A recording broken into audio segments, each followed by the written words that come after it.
I'm Brian Jackson. Welcome to Election Spotlight 2016. My guest is Chris Mooney, Director of the Institute of Public Affairs at the University of Illinois at Urbana-Champaign. Welcome to the program, Chris. Thanks, Brian. My first question is, why is there, when the election and the convention process occurred, why was there 1,237 delegates to the Republican National Convention compared to 2,383 delegates to the Democratic National Convention? Well, that is a very arcane reason, a mystical process by which the different parties organize themselves, and it doesn't mean that there was, twice as many Democrats as Republicans. It's just that they slice and dice the states in different ways for themselves. They determine the number of delegates based on a complicated formula, which is largely driven by population, but it also there's other factors in there like recent voting for that particular party and so forth. So it's basically they just start with different bases, and why the Democrats have a larger base. I think it's just a matter of history. Maybe they have at some point had more groups that they wanted to make sure that everybody got involved. I mean, it's almost a cliche of the parties, right? That the Democrats are, they've got more different types of groups, and the Republicans seem to be a little bit more homogenous. So maybe there's fewer groups. I don't know if that has anything to do with it, but yeah, it's really just an arcane rule process. It doesn't really mean anything for who gets nominated or how much input we have as voters. Why is there 270 electoral votes determined to elect the United States president? Okay, now that one is more straightforward. Basically, when the Constitution writers in 1787 tried to figure out how we would elect a chief executive, because prior to that we didn't have a chief executive. Really, the Congress was driving the show, and there was the sort of head of Congress under the Articles of Confederation, a very weak executive, a very weak federal government, actually, or national government.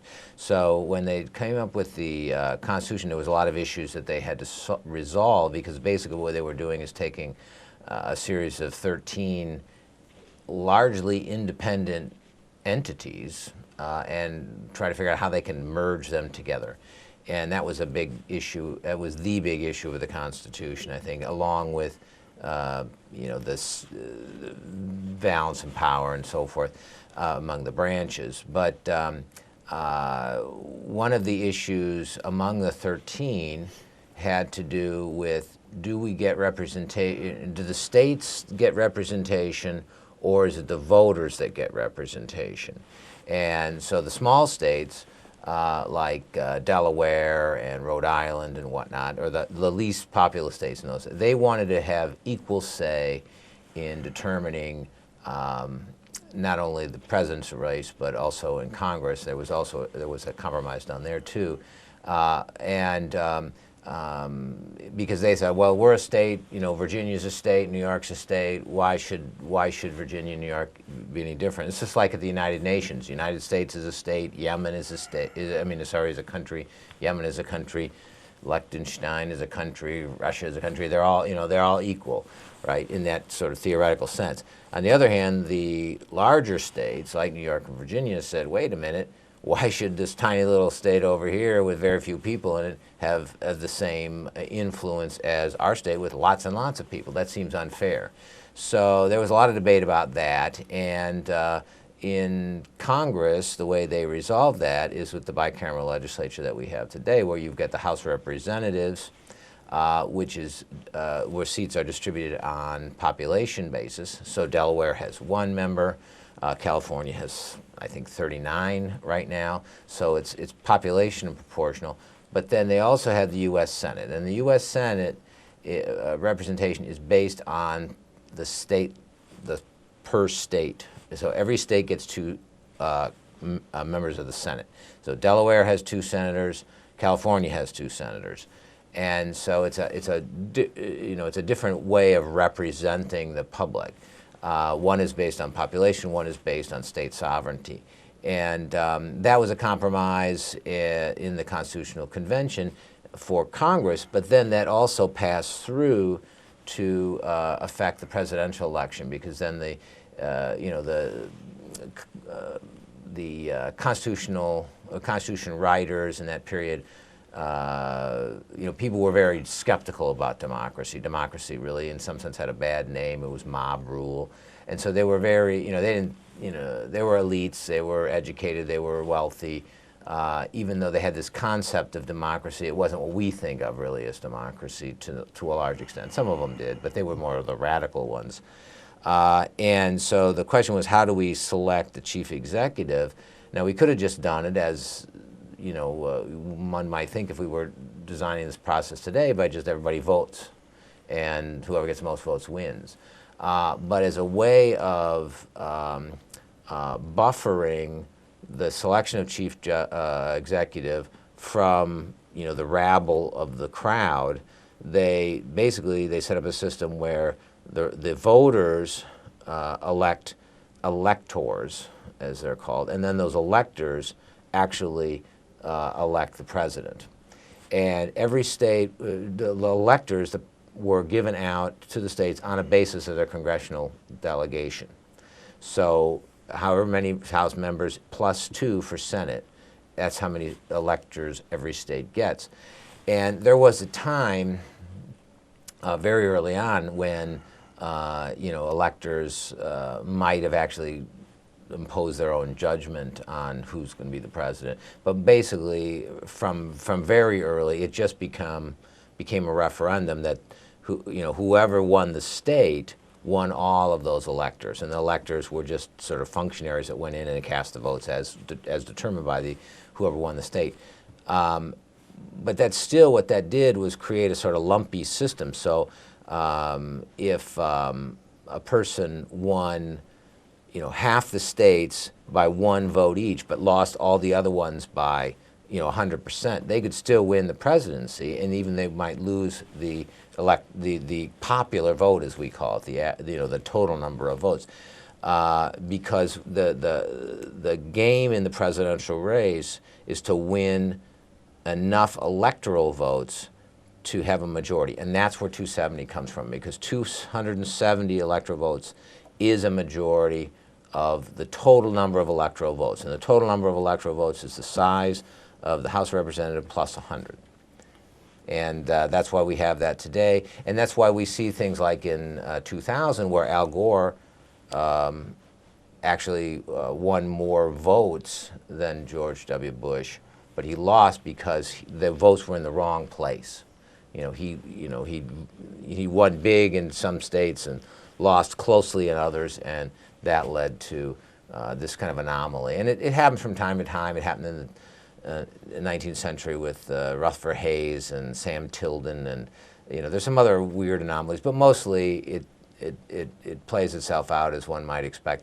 And but what it does, what we see, the result of this is what we see in the sort of battleground states. So candidates focusing on Ohio, focusing on Florida, this year maybe focusing on Pennsylvania, as opposed to focusing on Illinois, because it's really not a question, how bad is Hillary going to beat Donald Trump in Illinois? It doesn't really matter. She just has to beat him by 1 vote, and she's so far ahead that they figure, well, there's no way Trump's going to catch up, so nobody's going to spend a lot of money here, which is lucky for people in Illinois. If people who live in Wisconsin or Iowa, they get their, when those are battleground states, as they typically are, they get just inundated with, if you think you've seen a lot of political commercials now, you should move to one of these battleground states. You won't believe how many you see.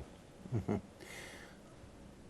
Describe the 2 major candidates, Hillary Clinton and Donald Trump, and what are going to be, do you think, other battleground or deciding states that are going to decide who will be the next president? Well, Trump and Clinton are about as well known of candidates as we've had running for president in a while. I mean, I think Donald Trump and both of them are better known sort of than Mitt Romney was. Even I mean, and certainly Obama in 2008. You know, by the time 2012 came along, we pretty much knew quite a bit about him. You know, John McCain. You know, we know some things, but really, when you get into a presidential race, you really get to know people. But both Clinton and Trump are have long been very famous people. They've been celebrities in different sort of areas of American culture for generation, really. You know, and so we know quite a bit about them, and people have a strong impression of them. You know, from various things they've read. You know, so Donald Trump is the outsider, the businessman who's going to bring some common sense to government. Or I mean, that's, you know, the straight talk. He's not going to be politically correct. It's a little bit hard to characterize him ideologically because he's sort of all over the map on these things. He's, I think, clearly a populist. He says what, you know, crowds want to hear, and it's sometimes to his detriment because he plays off the crowd. He's kind of like a jazz musician who's kind of riffing on what he's getting back from somebody else and trying to spin it, and so he says things, and I think has gotten in trouble, and Hillary Clinton has really taking advantage of all the gaffes, so to speak, that he's been presenting in these campaign events where the crowd gets going and they like to hear what he's saying, and so he says more and more outrageous things.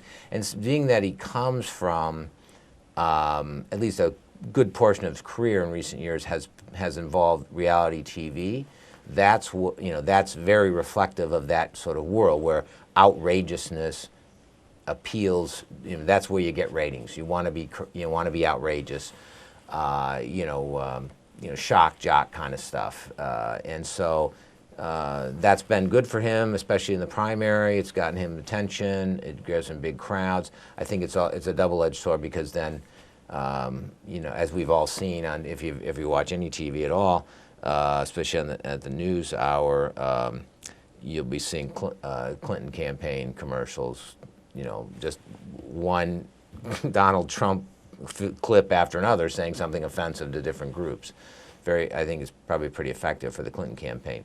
Now, Hillary, on the other hand, Hillary Clinton is probably the most. You know, her resume is the most impressive resume for a presidential candidate probably since James Buchanan. I mean, she's been, in this U.S. Senate. She's been a Secretary of State. She lived in the White House for 8 years and was very active, politically active, policy active, First Lady. She has been, an activist. Throughout her life. She was the First Lady of Arkansas for many years, so she's been in the public eye for a long time. She is having difficulty because of, partially because of that, because there's been a lot of scrutiny on her for a long time, and, they've developed a lot of enemies, she and her husband have. She's got some other difficulties in the fact that she does have a husband who's famous, who is former president, who sometimes, gets in the way. The Clintons famously have a sort of penchant for secrecy and privacy, which, as Joe Biden recently said, I think it can, this sort of unhealthy penchant for privacy. I mean, if you're in the public eye, you pretty much have to be an open book. Otherwise, the press will continue to pry. And trying to hide things is not good, and that's whether or not, and the extent to which it's true, I'm not here to judge, but the impression is that she, tries to hide things, and then they get pulled out of, little at a time it comes out, and usually PR firms will tell you the best thing to do is get that stuff out there. Just be clean and don't try to hide stuff because it'll come out sooner or later anyway. So you think the big states are going to be the large states again, like the? You mean the ones that are a key factor in the election? Yeah. Yeah, it's not so much the large states. For example, California, New York, Illinois. More or less they're not predetermined, but polling suggests that they're heavily in favor and Democrats, as they often are.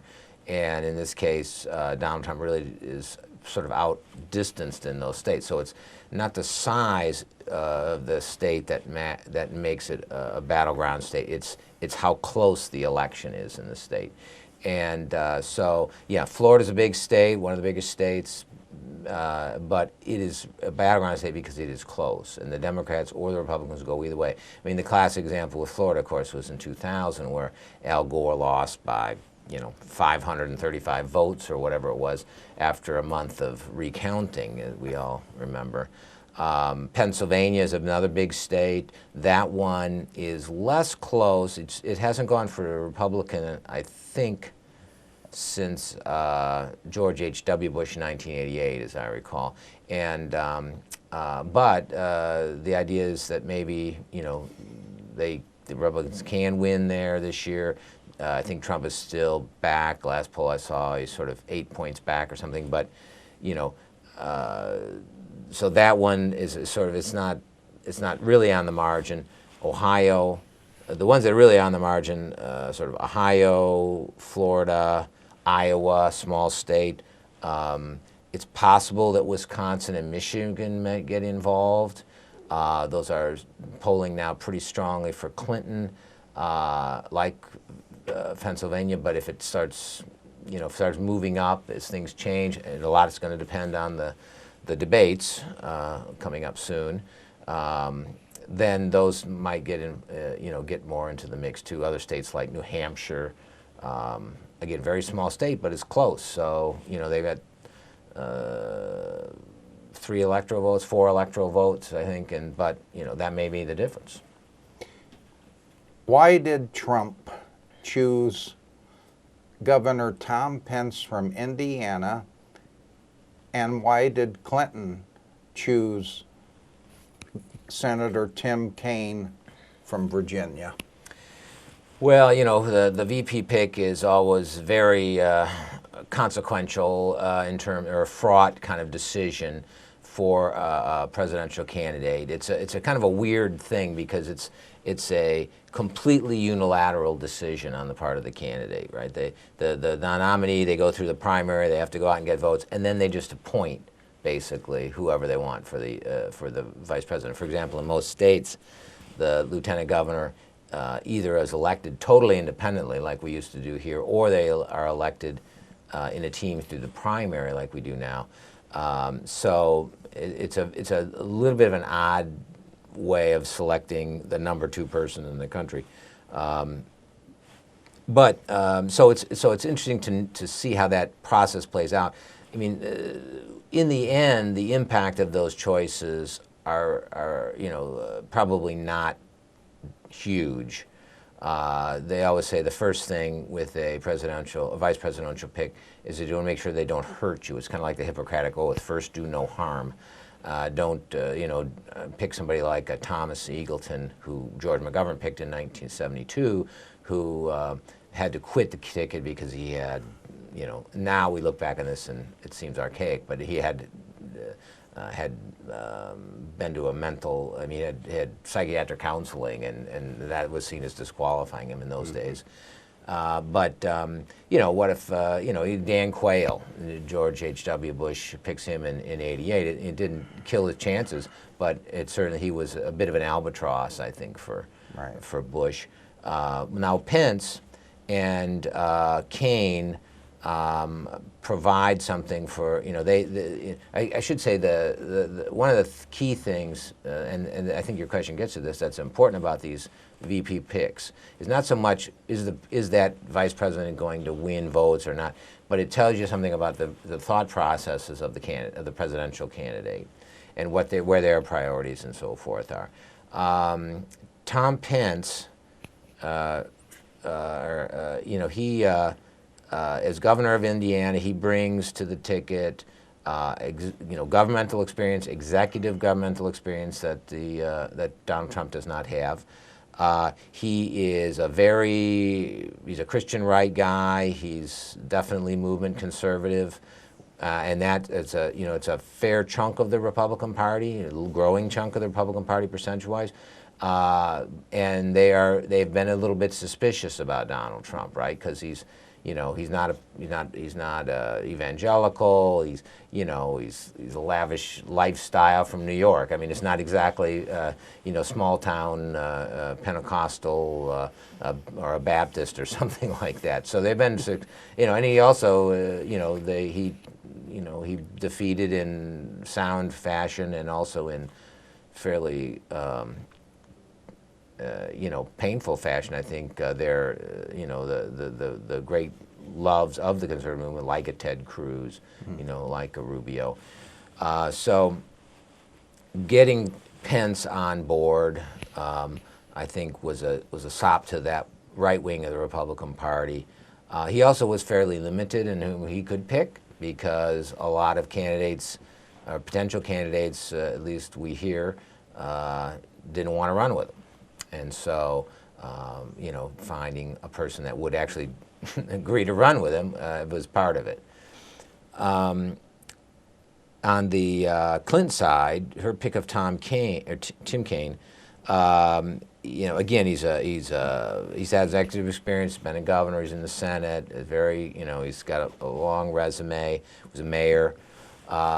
He comes from, he's a Democrat from a swing state. Virginia is another one of these states that, it could go either way. It used to be solidly Republican for years, since the Eisenhower administration. But Obama won there, and, so the idea is maybe this will help her in Virginia. He is also, he's more a centrist, and I think there was some debate about that, probably in the Clinton camp, I'm sure, but certainly in the media, about should Clinton go to her left or right, because like Trump sort of alienated the right wing of the Republican Party in the primary, Clinton was running against a left-wing candidate in Bernie Sanders, and so their campaign wasn't quite as vitriolic and personal as it was in the Republican primary. But the idea was, some people were saying, why doesn't she pick Elizabeth Warren or somebody else who's a sort of lefty? Instead, she goes with Tim Kaine, who's a centrist, like Clinton herself is.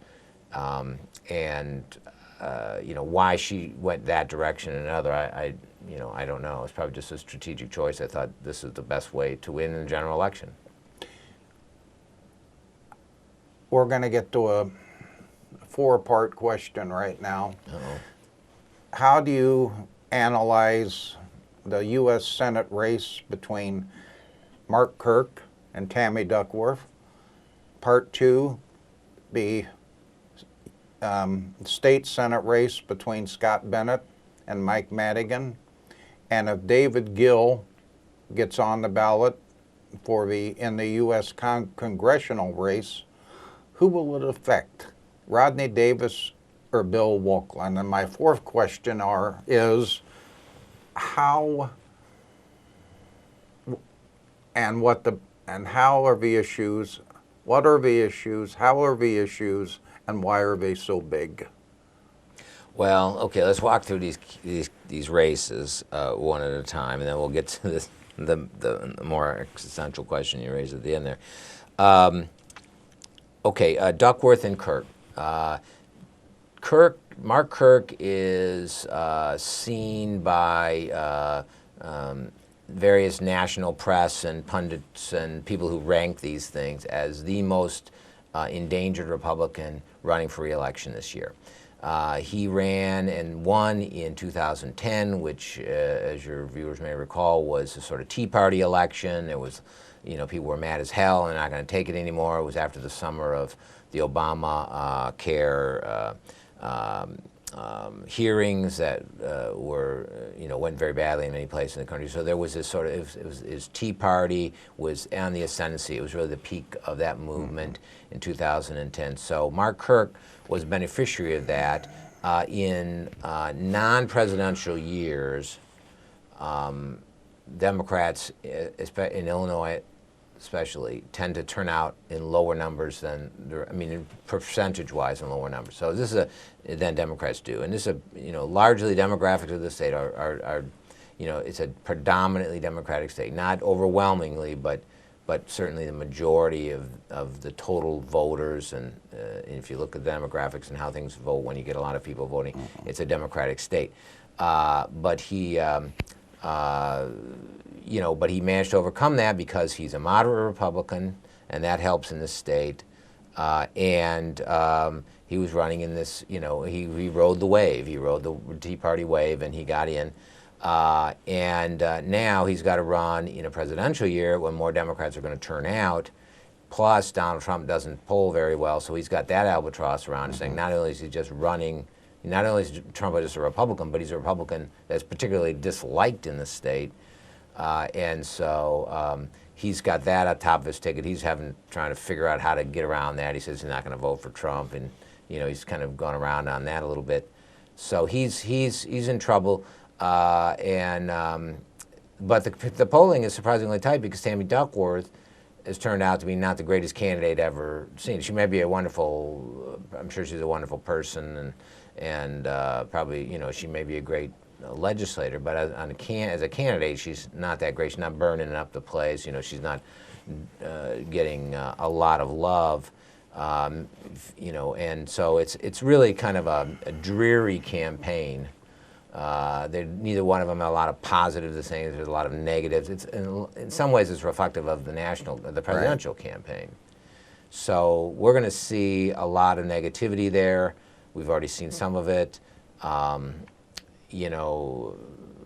don't know how it's going to turn out, but I think it's basically Duckworth to lose at this point. Right. Now the second one you asked Scott Bennett about, and Mike Madigan.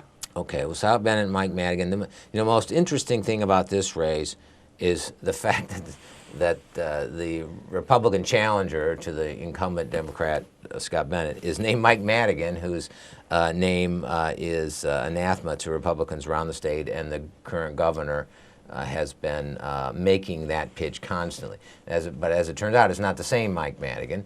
Obviously, this is a different one than the one who's the Speaker of the House in the General Assembly. It's name recognition is important, and this is sort of an ironic situation where you've got, it'd be like the Republicans running somebody for Senate named Barack Obama or something like that. I mean, it's kind of.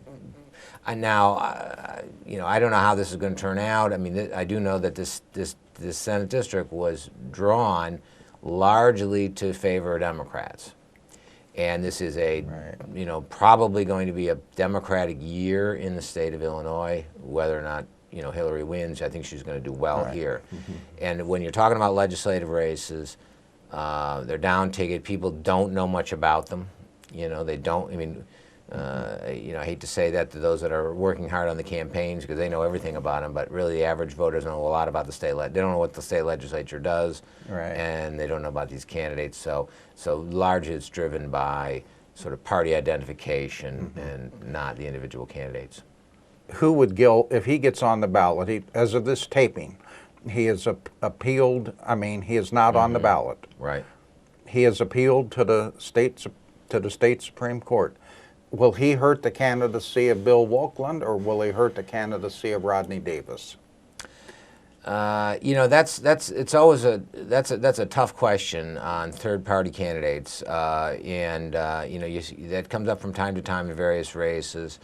In general, this race, actually the 13th Congressional District is what you're talking about here, is purely on demographics one of the most closely contested or closely divided sort of districts in the House of Representatives, probably one of the top, I think, 5 out of 435. So it is drawn to be very competitive. It's been very competitive in Rodney Davis's first 2 elections, very competitive. However, Rodney Davis is extraordinarily good at managing the district and serving the the the National Democratic Committee, even though this district, on its face, looking at the demographics, is a place where they could be competitive. They have chosen not to give any money to the Democratic candidate, or at least in any substantial amount, which indicates that they don't think this is a winner for them. Right. They're choosing, and they think basically that Rodney Davis is going to walk away with it. So I think if David Gill gets in there, I don't think it's going to make any difference. Okay. In closing, what are the issues on every level, like maybe the top 3 issues that are going to affect the public, or I mean, it's going to affect the voting, the how the people are gonna vote. elections, or the, Yeah, well, clearly, security issues are on people's minds, internal and external. We've just had another terrorist attack or set of terrorist attacks in New York. We're having very tense and debates and civic action, rioting, whatnot, involving internally on police and community and relations. That's, I think, a big concern for a lot of people. It's the economy. While the economy is largely very much improved on a macro level since 2008. I mean, it's just gotten better and better. Unemployment's gone down. Right. The growth has gone up since the Great Recession, and the Obama administration, can take credit for a lot of that. There's still various kind of nagging concerns with the economy that especially the Republican presidential candidate is playing upon, as well as Bernie Sanders, for example, and that is sort of disparities between the people who are really rich and the people who are not, growth in that sort of inequity, and the international trade and the role of that, and again, Trump is playing that up quite a bit, and Hillary is following along because she doesn't want to get left behind. Right. Economy almost, when the economy is bad, it's always the number one thing. When you're at a time of war, or especially in the middle of a war, that's usually security is the most important thing. Right now, even if the economy isn't in a macro level really bad, there are these nagging problems, so that's pushing that to the top of the list, but also security. Chris Mooney, thank you very much. My pleasure, Ryan. My guest has been Chris Mooney, Director of the Institute of Public Affairs at the University of Illinois at Urbana-Champaign. I'm Brian Jackson. Thank you very much for joining us on Election Spotlight 2016. I want to thank the staff of Urbana Public Television for letting me do this program.